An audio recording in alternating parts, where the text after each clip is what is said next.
Então tá joia. Muito obrigado pelo convite, parabéns aí a todos por estarem numa sexta-feira querendo aprender mais.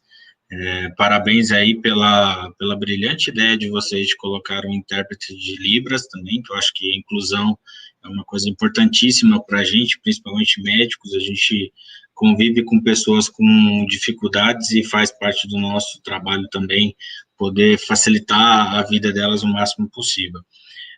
Essa apresentação que eu vou fazer é sobre vacinas, desde a sua elaboração, produção, até ela chegar a ser utilizada na prática. Não vou especificar muito cada vacina, como funciona, falar um pouquinho mais das vacinas sobre o coronavírus.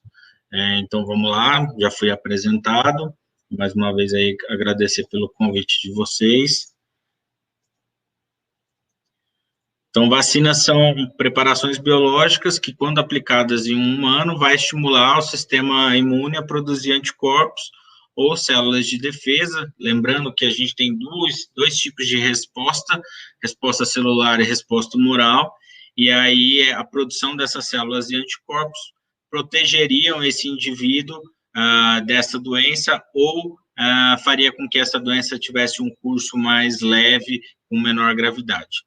Pode ser feita para vírus e bactérias, geralmente, o mais comum, né? E falar um pouquinho da história das vacinas ao longo dos anos.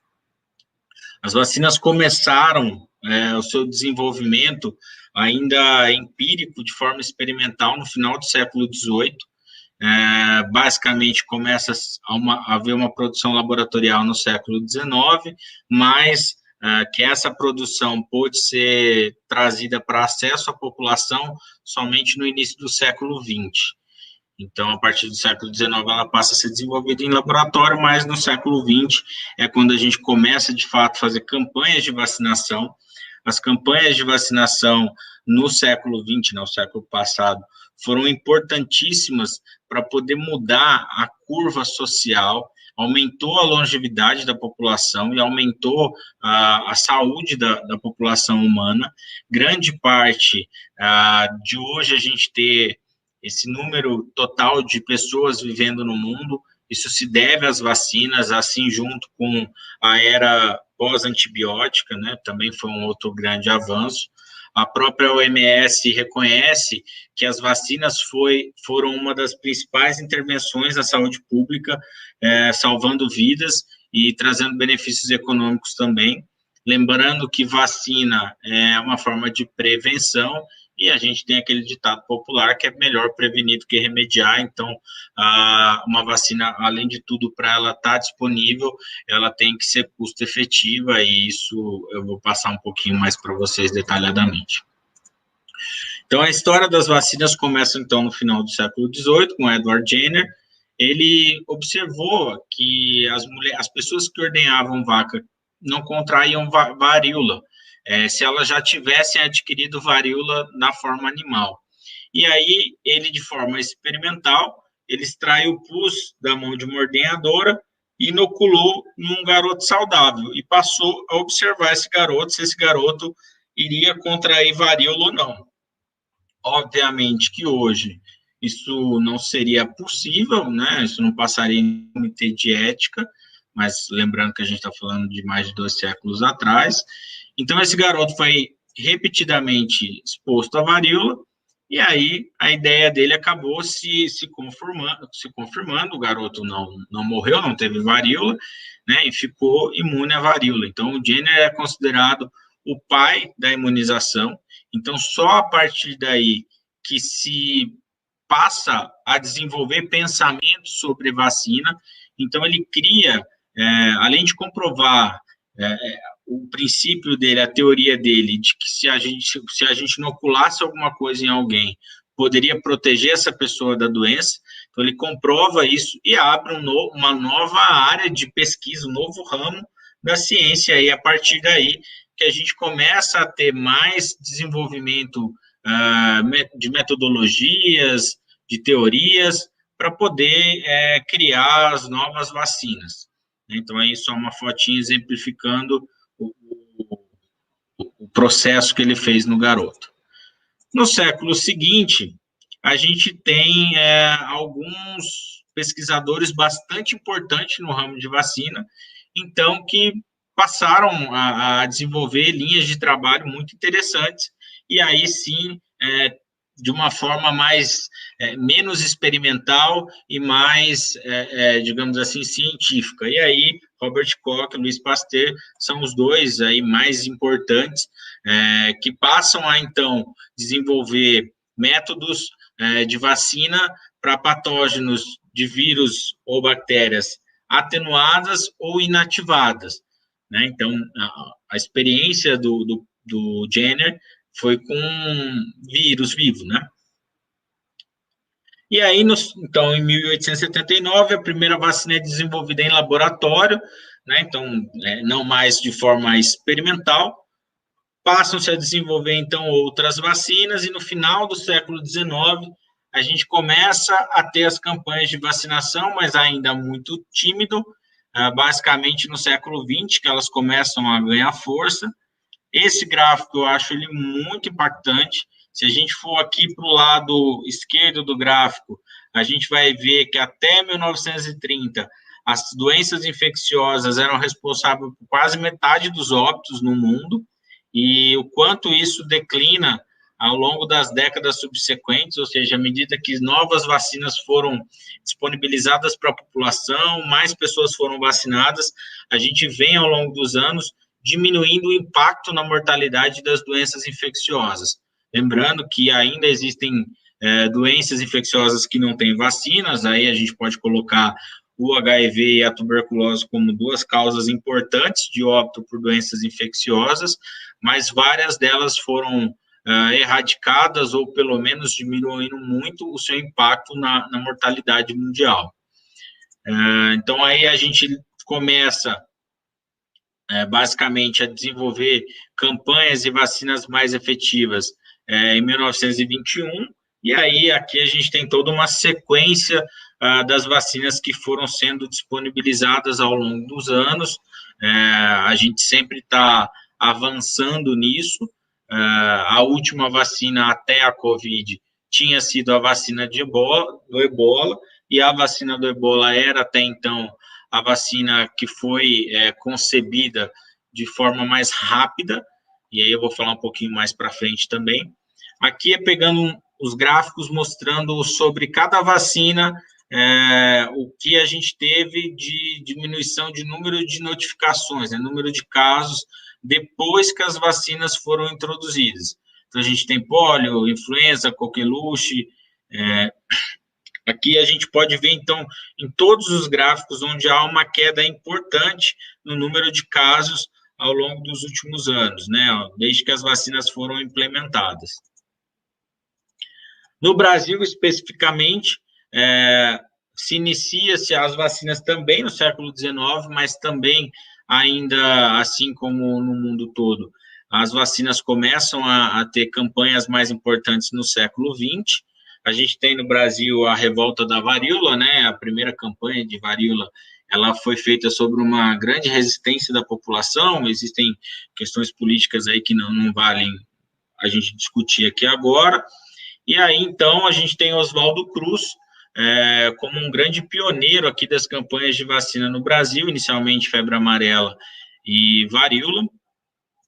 Ele é um dos grandes nomes aqui da infectologia e principalmente da imunologia como um todo. E aí a gente tem a Fundação Oswaldo Cruz e o Instituto Butantan como dois grandes centros no Brasil, tanto para o desenvolvimento de vacinas, como para a produção dessas vacinas. Lembrar que a gente tem um programa de vacinação bastante amplo, né? Então, à medida que a gente veio caminhando com campanhas de vacina, isso era feito de forma centralizada, sem uma organização nacional, os estados e municípios que eram responsáveis, e aí, depois da campanha para erradicar a vacina na década de 70, onde 80 milhões de pessoas foram vacinadas, decide-se criar, então, o Programa Nacional de Imunização, para coordenar essas ações e ampliar e garantir cobertura de vacina em todo o território nacional. O objetivo, obviamente, então, ampliando a cobertura e vacinando todo mundo, era reduzir a mortalidade de doenças imunopreveníveis. Inicialmente, esse programa contava com 5 vacinas diferentes, ficou muito famoso.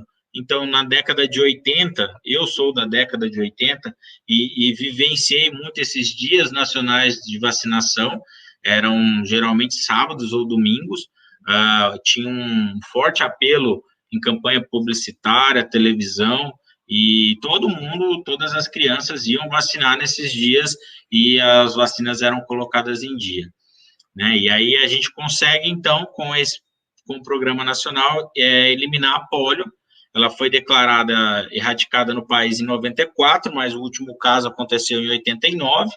Então, só para vocês terem uma ideia, eu acho que a Xuxa talvez não seja alguém tão importante para vocês pela faixa etária, mas vocês entendem o quanto que ela foi importante para a minha geração, por exemplo, e a gente tem várias campanhas de vacina na década de 80, década de 90, com grandes personalidades para, de fato, mesmo fazer com que as pessoas se vacinassem. E isso foi muito efetivo, a gente mantinha níveis de cobertura vacinal sempre muito bons, amplos, e havia, até então, uma consciência coletiva da importância das vacinas, da importância de se manter calendário vacinal em dia. Lembrando que na década de 80, quando a gente ainda tinha casos de pólio e tal, então a gente via que quem não se vacinava corria risco de complicações, de óbito, então isso também favorecia para que a gente conseguisse manter níveis de cobertura vacinal adequados. Uma coisa importante também do Programa Nacional de Imunização é que os 2 institutos que eu falei, o Butantan e a Fiocruz, eles são responsáveis pela produção da maioria das vacinas que são produzidas e aplicadas no Brasil. Então, além de a gente ter um programa muito amplo, um programa que tem uma grande quantidade de vacina, a gente tem no Brasil um calendário básico, um calendário do SUS para todas as faixas etárias de vida, tem calendário para grupos específicos, pacientes com comorbidade, então existem várias vacinas disponíveis para grupos específicos, e isso tudo feito aqui no nosso país, muito dessas vacinas, inclusive desenvolvidas no próprio país. Então, o Programa Nacional de Imunização é uma das coisas que o brasileiro deveria se orgulhar, não são todos os países que fornecem vacina gratuitas, e não são todos os países que têm essa capacidade de ter mais de 38 mil salas de vacinação, mais de 52 centros de referência para imunobiológico especial, que são essas vacinas para grupos específicos. Aplicamos isso, retirando o coronavírus, aplicamos uma média de 300 milhões de doses anuais, e temos mais de 46 imunobiológicos entre vacina, soro, né? Então, assim, o nosso programa ele é bastante amplo e bastante eficaz, né? Não é fácil, num país tão diverso como o nosso, garantir vacina para populações ribeirinhas, população indígena e populações que são mais interioranas, né? E aí, tudo isso, a gente precisa avaliar a eficácia e o funcionamento dessas vacinas. Então, um dos dados que é fundamental para a gente avaliar como que uma vacina está funcionando, ou se ela está funcionando, vai depender muito da cobertura vacinal. A cobertura vacinal é daquela população-alvo que eu deveria vacinar, o quanto que eu vacinei naquele período e naquele local. Então, se eu tenho eu quero avaliar a cobertura vacinal da poliomielite, eu tenho um grupo específico, uma faixa etária específica, e ver quantas pessoas foram vacinadas. Então, cada vacina é avaliada a sua cobertura vacinal. Esses dados aqui, então, são dados nacionais, até 2018. Se vocês puderem acompanhar, basicamente aqui, os anos de 2012, 2013, a gente tinha para várias vacinas cobertura vacinal até acima de 95%, chegando aí a 99%, e se a gente pegar os 2 últimos anos da tabela, em 2017 e 2018, a gente tem uma queda brutal, ou que não seja brutal, mas muito importante, da cobertura vacinal. Então, isso aqui, antes, né, se a gente lembrar, bem antes de pandemia, bem antes de coronavírus, então, havia já uma tendência nos últimos anos de queda da cobertura vacinal. Então, por algum motivo, a gente tem alguns indícios do porquê, ou os adultos estão deixando de se vacinar, ou os adultos estão deixando de vacinar as crianças sob sua responsabilidade. E isso aqui é importante para a gente, porque se vocês avaliarem, a gente tem visto com mais frequência casos de sarampo, que eram doenças que a gente não via mais, e isso está diretamente relacionado com essa queda na cobertura vacinal. Lembrando que todas essas vacinas que estão aqui são vacinas do calendário básico, então são vacinas disponíveis para a população.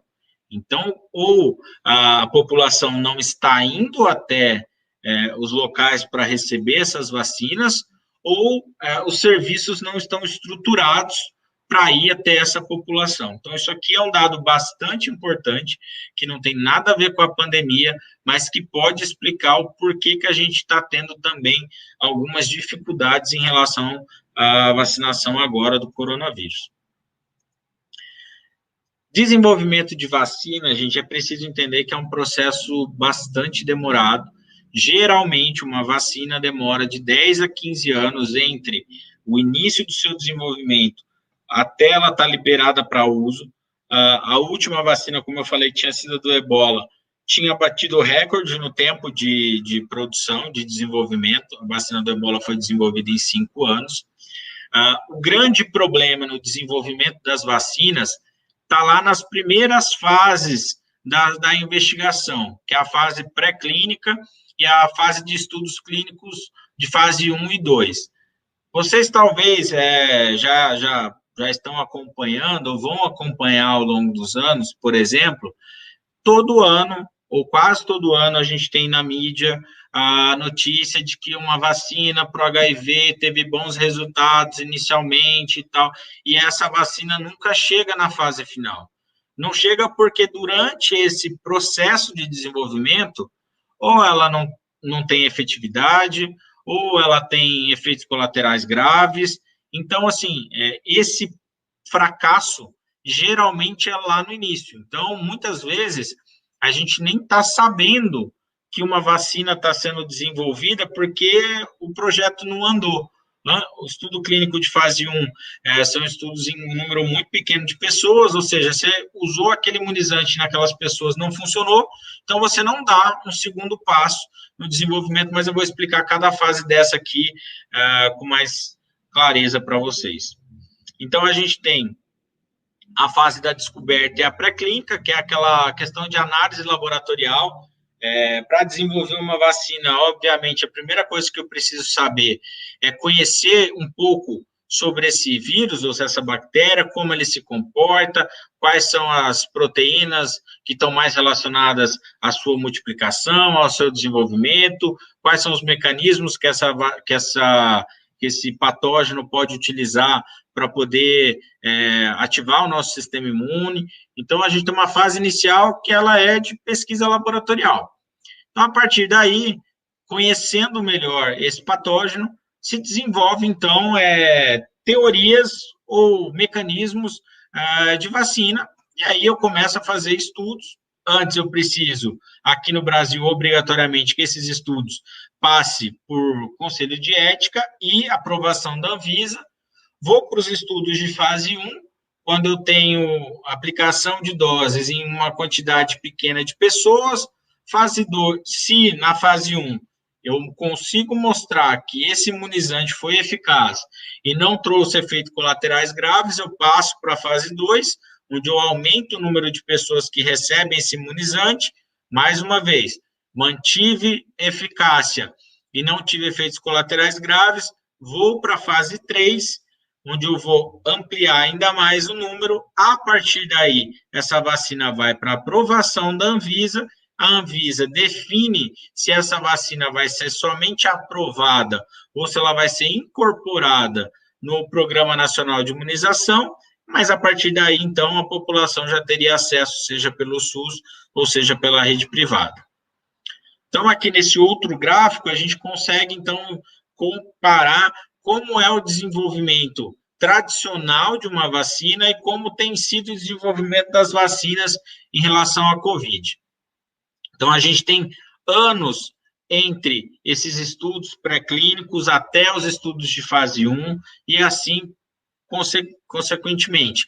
Principalmente, se vocês olharem aqui mais para o final da parte superior, todo esse processo de fabricação, aprovação, distribuição, que é, digamos assim, um processo burocrático, ele tem sido todo condensado e feito de uma forma mais rápida, tá? Então, a gente fez uma desburocratização na produção de vacinas, ou seja, se a gente comparar com a parte de baixo desse gráfico, as vacinas seguem as mesmas etapas que as vacinas antigas seguiam. A questão aqui só é que a gente está antecipando essas aprovações e esses estudos, fazendo com que o processo seja mais acelerado. E aí a gente tem, então, vacinas que conseguiram ser desenvolvidas aí em tempo recorde, por volta de 1 ano. Então, o desenvolvimento de vacinas, ele depende de uma série de barreiras que precisam ser ultrapassadas. Você não consegue avançar se você não passar essa barreira. Então, não tem como, basicamente, você pular etapas. O que você pode fazer é, enquanto você está ali no estudo ainda de fase 1, você já manda toda a documentação, porque caso ela seja liberada, você já ganha tempo nesse processo burocrático, e isso fez com que esse processo fosse acelerado. Então, vamos descrever um pouquinho agora como funcionam essas fases da vacina. Então, como eu falei, a primeira fase é a fase onde a gente vai investigar aquele vírus ou aquela bactéria e tentar buscar uma engenharia para desenvolver mecanismos de criar uma vacina para ele. Se a gente pegar agora aqui na questão do coronavírus, por exemplo, a gente identificou lá aquela proteína spike, viu que ela era fundamental para a ligação do vírus com a célula, e aí, então, foi-se criado mecanismos para criar receptores que bloqueassem o acesso do vírus até os receptores. Então, esse processo, por exemplo, ele é um processo muitas vezes demorado, e aqui na COVID a gente teve várias linhas de pesquisa para outros medicamentos, para outras situações que foram paradas e os pesquisadores foram voltados, foram dirigidos ao desenvolvimento de vacina. A gente teve um congresso de infectologia agora recentemente e isso foi algo bem destacado lá, assim. Vários centros de estudo que estavam investigando novos tratamentos para HIV, vacina para HIV, tudo parou e todo mundo se dedicou a pesquisar e a buscar métodos para desenvolver a vacina do Covid. Então, houve uma aliança aí mundial para que isso se ganhasse tempo e esses estudos, essas pesquisas avançassem de forma mais rápida. Então, a partir daí, nessa fase exploratória, cria-se um modelo, uma plataforma, e começa-se a produzir, então, essas vacinas. Depois, então, que se define como vai ser criada a vacina, por qual mecanismo, a gente vai para a fase pré-clínica. Na fase pré-clínica, a gente vai avaliar se aquilo que a gente imaginou, na prática, traz algum resultado benéfico. Então, nessa fase pré-clínica, são fases de estudos em animais. Obrigatoriamente, a gente tem que esses testes têm que acontecerem em 2 espécies diferentes. Caso a gente consiga demonstrar que houve produção de anticorpos, que houve produção de proteção desses animais em relação a novas infecções, passa-se para uma fase mais avançada, que são os estudos em humanos. Então, nessa fase pré-clínica, na fase onde a gente vai fazer estudos em animal, a gente vai primeiro saber se esse imunizante cria resposta imunológica, se esse imunizante, comparado com o placebo, se ele é melhor, ou seja, se ele é efetivo. Então, aqui eu faço esses chamados estudos de desafio. Eu pego esses animais, vacino esses animais e depois eu vou infectar esses animais para ver se essa vacina, de fato, vai trazer proteção ou não. Obviamente, a gente não pode fazer isso em humanos, então a gente define muitas coisas da eficácia das vacinas, a eficácia inicial, nestes testes animais. Nestes testes animais também é quando a gente consegue ter uma ideia de dose, quantas doses serão necessárias, o tempo entre as doses. Então, tudo isso é, digamos assim, pré-definido nesses estudos animais, e aí, obviamente, essa vacina se mostrando segura em animais, a gente passa para uma segunda fase, onde a gente vai começar, então, os estudos em humanos. Inicialmente, como eu falei, a gente vai fazer estudos em uma população pequena, onde a gente vai acompanhar essas pessoas com os testes, né, para avaliar se houve resposta imune e se houve reação grave. Então, aqui, além de eu avaliar se a vacina funciona, eu vou avaliar se uma dose é suficiente, se eu preciso de 2 doses, se eu preciso de 3 doses, o intervalo se pode ser uma dose agora, uma dose daqui 30 dias, e aí, obviamente, esse estudo precisa ser aprovado pela Anvisa. Se a gente pegar agora, por exemplo, a vacina que o Butantan está desenvolvendo, está justamente aguardando a liberação da Anvisa para iniciar esses estudos. Eles estão nesta fase aqui. Então, a vacina é administrada no número de pessoas, avalia. Deu tudo certo, não teve nenhum efeito colateral grave?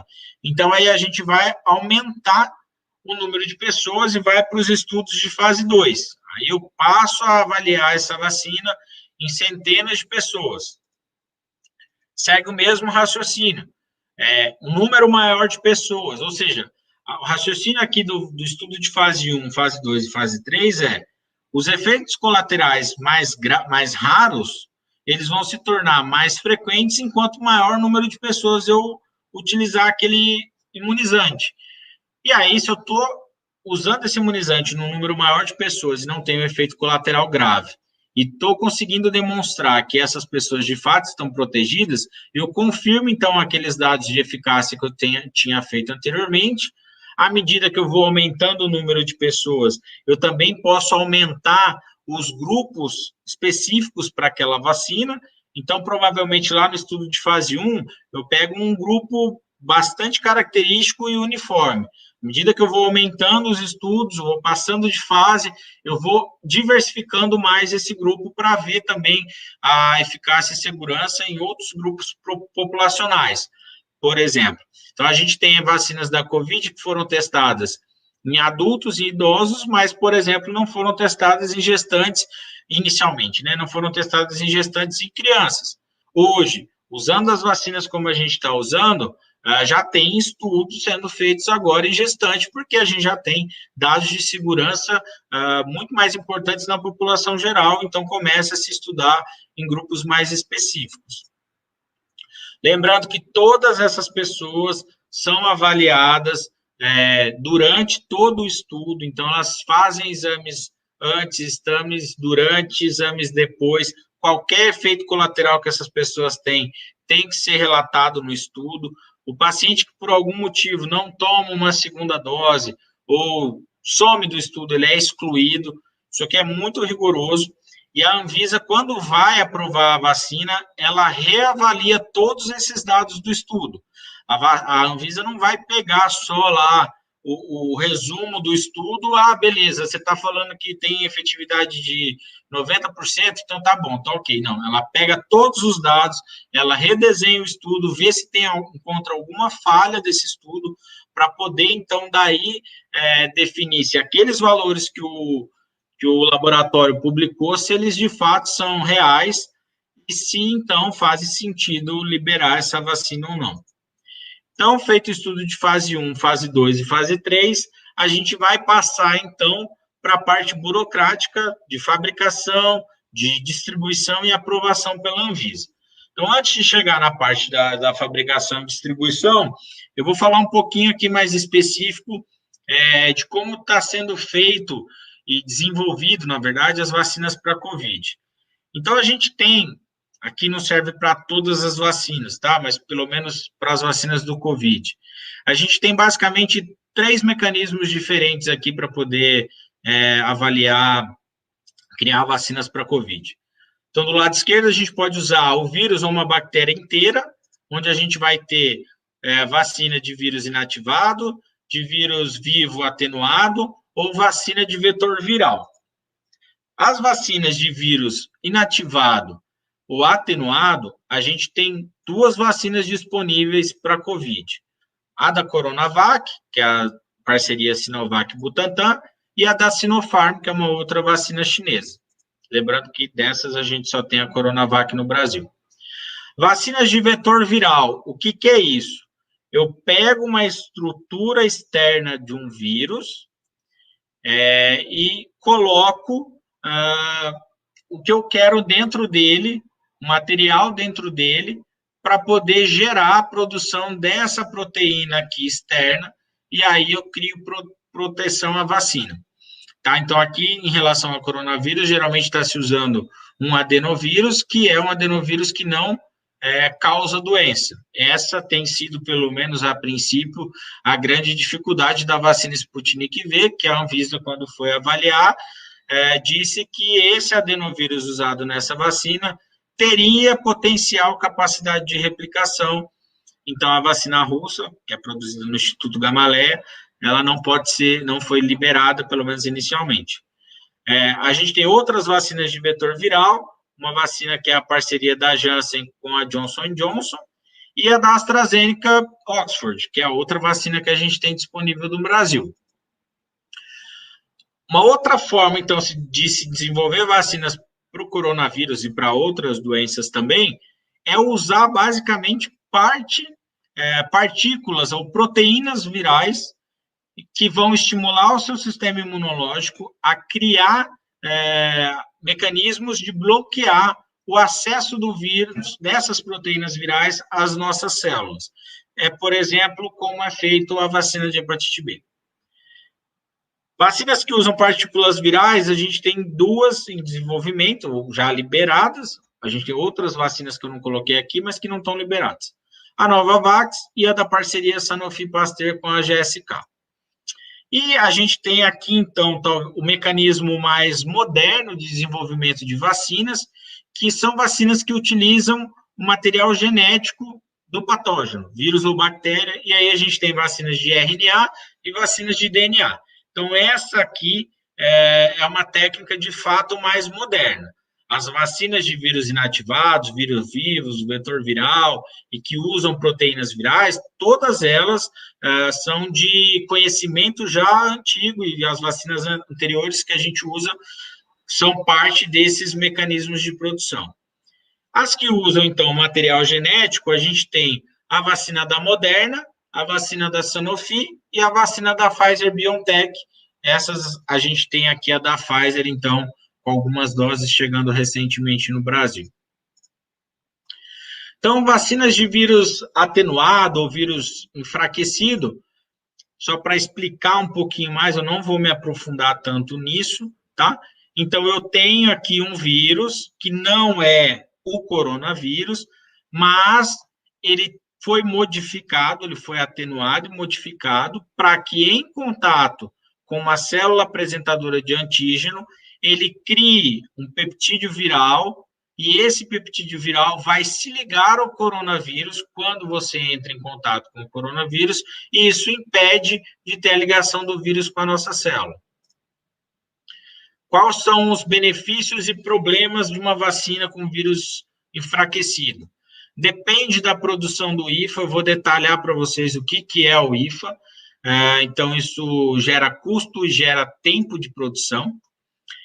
Ela pode, então, criar tanto uma resposta celular quanto uma resposta humoral, mas isso aqui não é certeza, ela pode induzir resposta celular. A princípio, ela é uma vacina para produzir resposta humoral, e essa resposta pode ser de curta duração. Pode gerar os anticorpos neutralizantes, que são os que definem proteção da doença, mas, como eu falei, pode ser de curta duração, porque esses anticorpos podem diminuir seus níveis ao longo do tempo. Elas são de média complexidade para atualização, ou seja, se a gente tiver novas variantes, como já foi falado na aula anterior aí, a gente talvez tenha mais dificuldade de atualizar essa vacina para que cubra as novas variantes. Ela é uma vacina de vírus não vivo, então ela não causa doença, então é uma vacina segura. Tem uma produção mais complexa, por essa questão do IFA, e depende de múltiplas doses. Então, tem vantagens e desvantagens. E aí, eu acabei de falar, então, um resumo da Coronavac. As vacinas de vetor viral, a gente tem no Brasil, então, só da Oxford AstraZeneca. Eu pego um vírus diferente, insiro nesse vírus o gene da proteína S, que é um gene da proteína do coronavírus, e aí, quando esse vírus entra em contato, ele vai entrar em contato com a nossa célula e vai produzir o peptídeo da proteína S, tá? A diferença, então, do vetor viral para atenuada é que na atenuada eu uso o próprio vírus. No vetor viral, eu uso um vírus diferente, modifico esse vírus e coloco aqui um vírus, então, que não cause doença. E aí, mais uma vez, essa possibilidade desse adenovírus causar doença é o que, a princípio, parece ter contraindicado a liberação da vacina da Sputnik V. Também é uma vacina não viva, então não causa doença, vai induzir resposta celular e humoral, gera anticorpos neutralizantes, como tudo isso aqui, vantagens. Como desvantagens, tem produção complexa também, múltiplas doses, e essa proteção pode não ser duradoura. As vacinas baseadas em proteínas, a gente não tem nenhuma aqui disponível no Brasil, mas então, assim, eu não tenho vírus envolvido aqui, eu tenho só a proteína S, só uma parte do vírus, ou seja, ela também não vai causar doença, e essa proteína S, quando apresentada a uma célula nossa, a uma célula específica, apresentadora de antígeno, vai produzir o peptídeo da proteína S, então isso gerar resposta imune. Mais uma vez, vacina não viva, então segura, possível imunidade de curta duração, baixa resposta imune em algumas situações, múltiplas doses também é uma vacina mais complexa para ser atualizada, e aí a gente também tem uma questão de estabilidade em geladeira. Então, são todas coisas que precisam ser levadas em conta quando a gente vai analisar uma vacina e, principalmente, liberar e ver se a gente vai incorporar ela ao calendário nacional. A Pfizer, de material genético, a gente tem, então, a Moderna e a da Pfizer-BioNTech. Então, elas são basicamente só parte do material genético do vírus que vai entrar em contato com a nossa célula, vai usar o nosso material genético e aí vai induzir a nossa célula, então, a produzir essas proteínas virais. E aí isso vai gerar resposta imune. Ela não integra o genoma nosso, então não são vacinas que têm risco de alterar nosso DNA e de causar mutação no nosso DNA. Também é uma vacina não viva, então também segura, também de múltiplas doses, imunidade possível de curta duração, ela tem uma produção in vitro, ela não depende do IFA, então ela tem uma produção mais fácil e mais rápida, além de serem vacinas também mais rápidas de serem atualizadas, porque basta, então, eu sequenciar, como foi dito na aula anterior, eu faço o sequenciamento desse novo vírus, dessa mutação, e aí crio uma vacina a partir disso. Tem como desvantagem uma estabilidade mais complexa, já não é mais esse menos 80 graus, isso já mudou, mas é uma vacina ainda que para um país tão grande quanto o nosso e de grandes variações de estrutura física, é uma vacina que às vezes não consegue ser adequada em todos os locais do Brasil, né? Então, definimos como uma vacina tem que ser produzida, definimos qual mecanismo usar, agora vem uma parte bastante complexa, ou seja, a vacina já passou no teste, a vacina já mostrou eficácia, já mostrou segurança, mas eu preciso, então, produzir essa vacina, e essa produção é feita através de rígidos controles de qualidade. Então, toda a matéria-prima tem que ser feita, produzida, né, baseada em uma padronização internacional, todos os testes devem seguir controles de qualidade, ao longo, no mundo todo, cada entidade tem seus testes, alguns são similares, e eles se conversam. Então, a gente tem o FDA e o CDC nos Estados Unidos, a gente tem a agência europeia na Europa, a gente tem a agência russa, a agência chinesa, e a gente tem aqui no Brasil a Anvisa, para determinar quais são esses testes e essa produção. Se não for garantido a produção, essa vacina não vai ser aprovada, mesmo ela mostrando que ela tem eficácia. Aqui também, eu estou falando também porque a gente não teve acesso aos dados, mas parece que a Sputnik V também teve problema nesse controle de qualidade. Então, essa é uma etapa bastante complexa, é uma etapa onde não se pula momentos. Então, todo o processo tem que ser avaliado, tem que ser revisado e tem que seguir os controles de qualidade muito rígidos. Então, quando foi para a aprovação da Coronavac, para ser liberado o IFA lá da China, foi uma equipe do Brasil avaliar como é a produção no laboratório chinês, se segue todos os requisitos que a Anvisa corrobora, porque não adianta nada, às vezes, para a China libera para eles lá, tem que passar pelo crivo da Anvisa. Então, toda a produção tem que ter uma infraestrutura adequada, vários critérios para garantir pureza, esterilidade, eficácia e segurança dessa vacina. Então, todos os componentes, todo o processo de fabricação, ele deve seguir padrões que são caracterizados como boas práticas de fabricação. Alguns, como eu falei, são unânimes e uniformes em todo o mundo, mas algumas agências têm critérios um pouco diferentes. A gente tem no Brasil, inclusive, algumas regulamentações já, se eu não me engano, do Supremo Tribunal, de que se uma vacina foi aprovada pelas agências, digamos assim, irmãs da Anvisa, ela poderia ser utilizada no Brasil sem mesmo ter aprovação da Anvisa. Então, também tem esse fato. Os dois principais mecanismos que a gente vai observar numa vacina, então, é se ela tem boa eficácia, segurança e efetividade. Então, a eficácia é, de fato, se ela mostra a capacidade de produzir benefício e se ela produz proteção de quem a recebeu. Então, eu sempre, para avaliar a eficácia, eu vou comparar quem recebeu a vacina com quem não recebeu.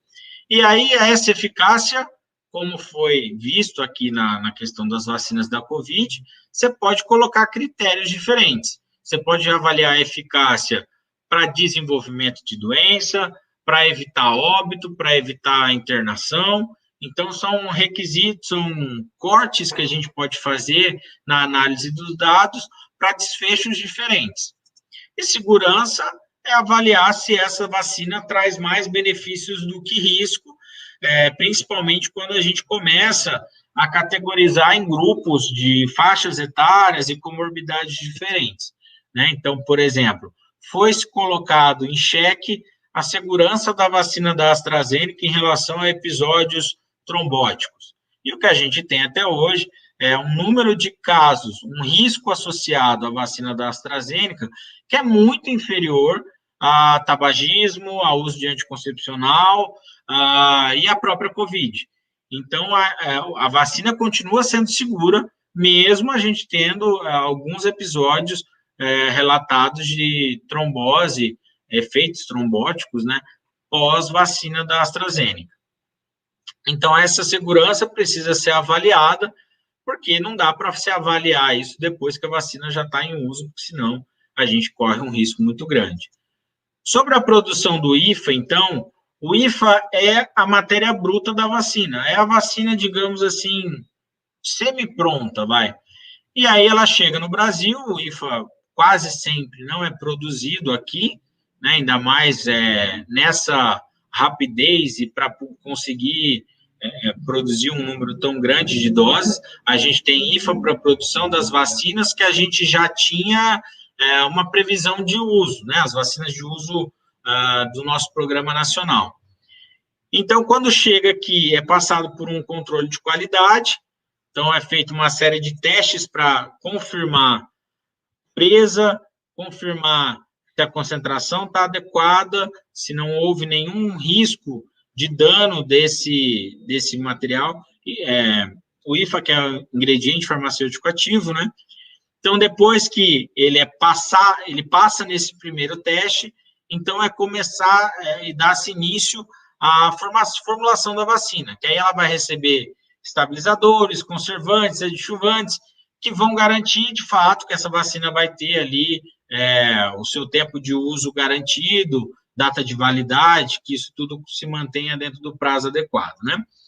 Depois ela vai para a terceira fase, que é a fase de invase, elas são colocadas nos frasquinhos, cada frasco individualmente é avaliado por uma máquina, essa máquina vai avaliar se esse frasco tem alguma rachadura, se esse frasco está selado de forma correta.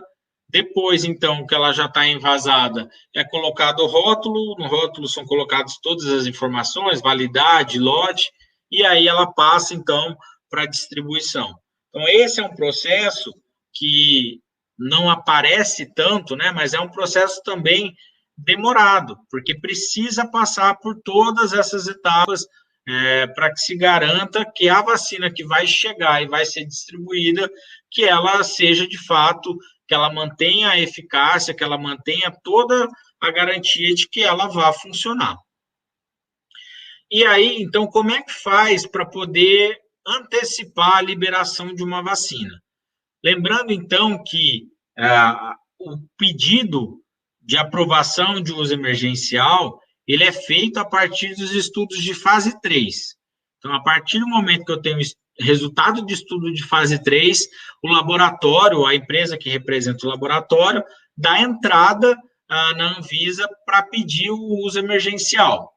O uso emergencial é feito antes do registro definitivo, mas, basicamente, a partir do momento que você tem o uso emergencial liberado, o registro final é mais uma questão de tempo e burocracia, tá? Lembrar que alguns países, como o Reino Unido, não esperou os testes de fase 3, assim como China e Rússia, eles não esperaram os resultados do teste de fase 3 para aprovar as vacinas, aprovaram já em fase 2 e fase 1, na verdade, na Rússia, a gente nem tem esses dados em que momento que foi aprovado, ou seja, você não tinha testes em número grande de pessoas, então você corria um risco de mais efeitos colaterais. Aí, então, a partir do momento que chega isso para a Anvisa vai revisar de forma muito criteriosa tudo o que eu falei na aula até agora. Desde como foi desenhado o estudo fase 1, os resultados desses estudos, se os estudos de fato confirmam aqueles resultados, se não teve nenhum erro no desenho do estudo, nenhum erro de interpretação de dados.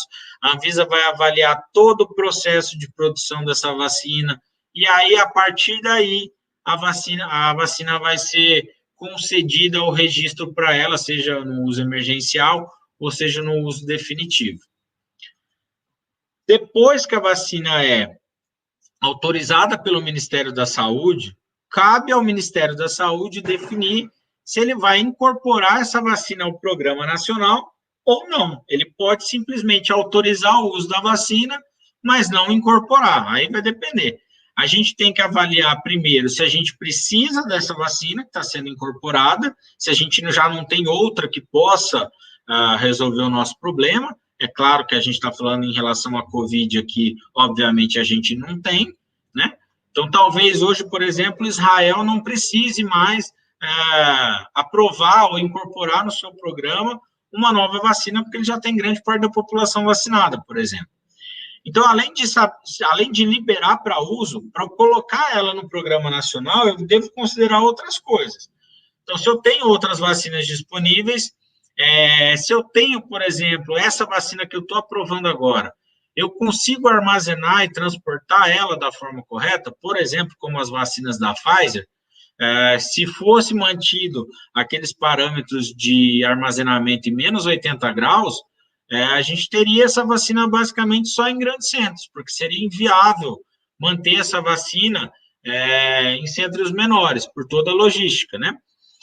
Eu preciso incorporar essa vacina para manter minha cobertura vacinal na população-alvo.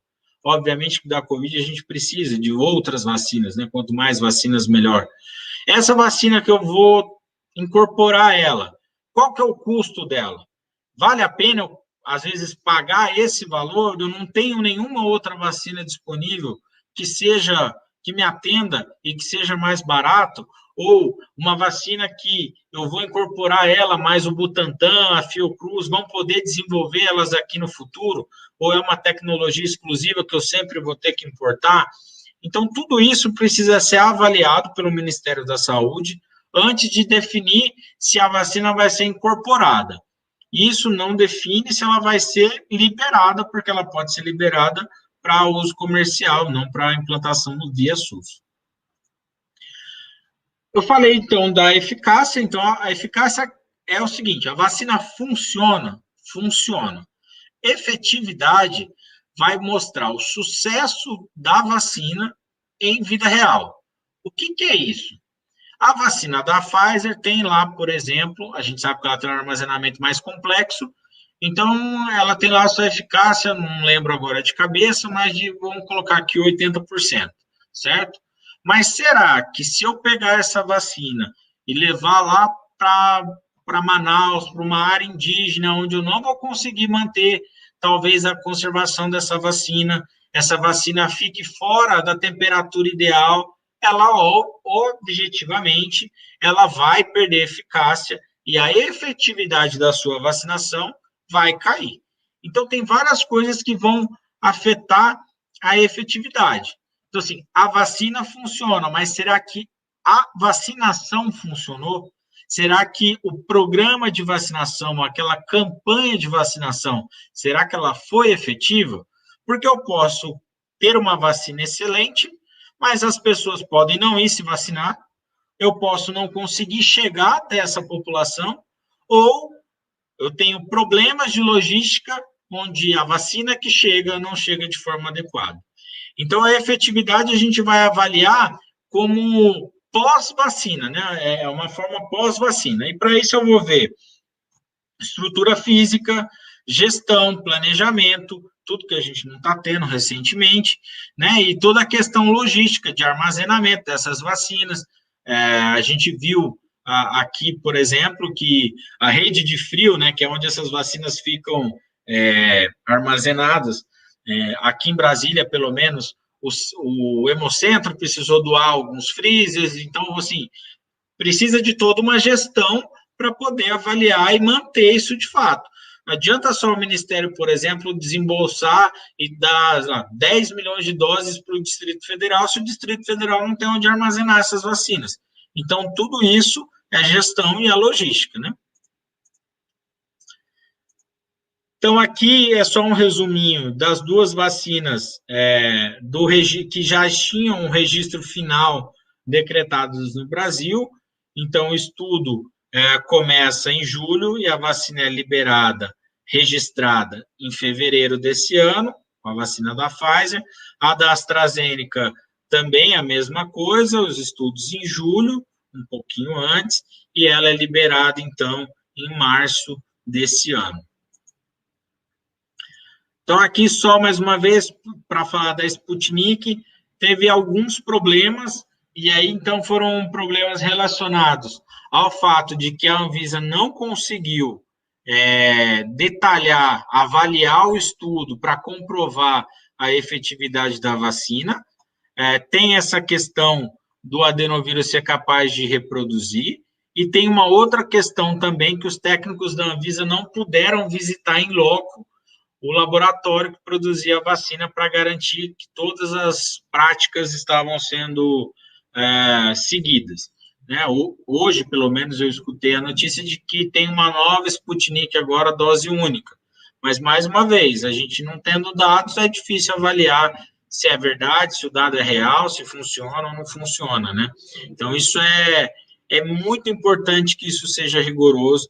A Anvisa tem um abacaxi na mão para descascar, é muita coisa para ser avaliada, não dá para, muitas vezes, ser tão rápido nessa análise, porque é uma análise muito detalhada e muito minuciosa, e aí é óbvio, né, que agora se cria uma discussão se a Anvisa, alguém tá contando uma mentira, ou o vírus replica ou o vírus não replica. Então, isso precisa ser feita a prova dos 9, né, para que se de fato defina se essa vacina vai ser possível de ser analisada no Brasil ou não. Aqui são a quantidade de estudos que a gente tem no momento no Brasil, em relação às vacinas para a Covid. Isso aqui é de abril, então já tem alguns dias, né, então tem alguns estudos ainda em análise, tem a própria vacina do Butantan, tem o soro do Butantan, tem algumas coisas também em análise, né. E aí, estou quase acabando, só pegando um gancho do que eu falei lá atrás, né, a questão da queda, a cobertura vacinal em queda no Brasil, para praticamente todas as vacinas nos últimos anos, não é uma realidade só vinculada à Covid. Esse aqui é um estudo que foi feito por uma associação independente, que mostrou que, no último ano, 13% dos entrevistados ou não se vacinaram, ou não vacinaram a criança que estavam sob seus cuidados, e a justificativa foi que ele se esqueceu ou não se planejou para levar, para fazer a vacina, achou que não precisava tomar a vacina, só lembrando, isso aqui não é sobre Covid, tá? Eram as outras vacinas. Não tomou porque tinha medo de tomar vacina, porque acha que pode ter efeito colateral grave, ou fazer algum efeito colateral perigoso.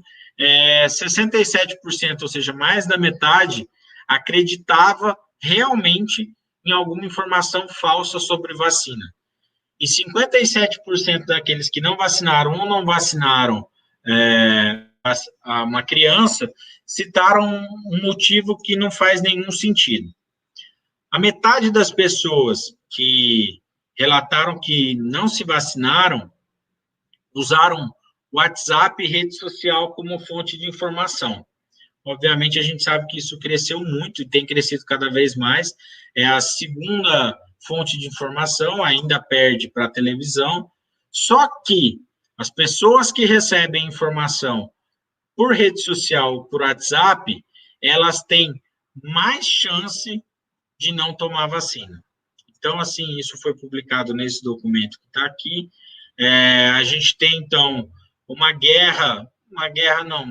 batalha de discussão, de trocas de informação. Infelizmente, na minha opinião, as fake news estão ganhando, né? Então, uma fake news, ela é difundida muito mais rápido do que uma notícia real. Muitas vezes a fake news ela vem acompanhada de fatos que chamam muita atenção, geralmente é uma coisa mais assim impactante do que uma notícia verdadeira. A gente tem um outro problema que a gente está vivendo agora, que a ciência não dá as respostas que a gente quer na hora que a gente quer, leva-se tempo, não dá para se fazer as coisas de qualquer jeito, não dá para fazer as coisas pulando etapa, não dá para ficar supondo coisas. Então, assim, já que não tem nada, quem não oferece uma oportunidade não é canalha, a gente precisa ser sincero naquilo que a gente está fazendo. Não tem tratamento disponível? Não tem tratamento disponível, então vamos usar aquilo que a gente sabe que funciona, distanciamento, o álcool, máscara, vamos vacinar quem tem que vacinar, vamos reforçar a necessidade de vacinação, vamos reforçar o quanto que as vacinas são eficazes, o quanto que as vacinas são seguras. Vocês, com certeza, já acompanharam os noticiários, a queda do número de internação e óbito de idosos, tem vários trabalhos já mostrando queda de número de casos de óbito entre os profissionais de saúde. Então, se as vacinas funcionam, elas são seguras, e a gente precisa, se a gente vai vencer ou não essa batalha da desinformação, eu não sei, mas nós, como profissionais de saúde, vocês, alunos, como futuros profissionais de saúde, têm que difundir informação boa. Todos nós temos essa missão.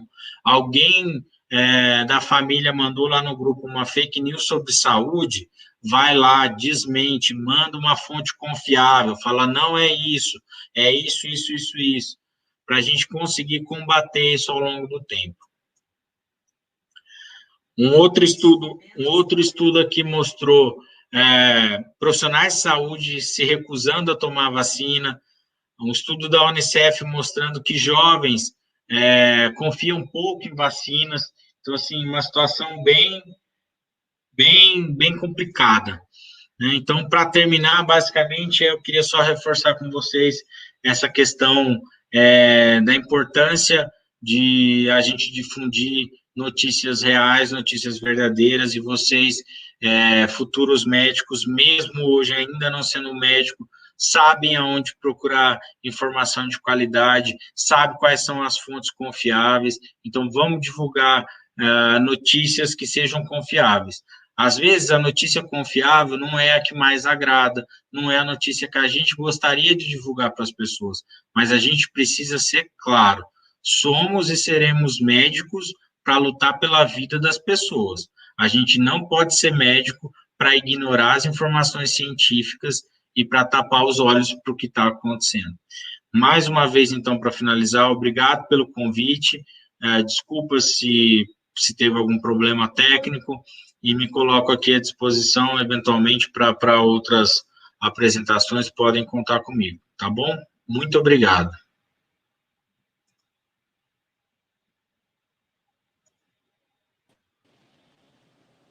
Doutor Mário, muito obrigada. A gente agradece imensamente o senhor estar aqui presente. E a gente tem uma pergunta, antes de finalizar a sua jornada aqui com a gente, que perguntaram, quem já se vacinou ainda pode ser vetor? Quem se vacinou pode ser vetor, primeiro porque pode se infectar de novo, então a pessoa pode se infectar e aí provavelmente ela vai ter um quadro muito mais leve, então, mas isso não impede ela de transmitir a doença para outras pessoas. O que a gente sabe hoje é que provavelmente as pessoas não sejam tanto vetores em relação à transmissão por contato indireto. Aquela transmissão por materiais contaminados, alimentos, isso a gente viu que isso tem menos importância. Mas uma pessoa vacinada ainda pode se infectar e transmitir o vírus para outras pessoas. É por isso que quem se vacinou deve seguir com todas as medidas de prevenção, usando máscara, mantendo distanciamento. Não existe essa história de que, então está vacinado, então eu posso voltar à vida normal. Não pode.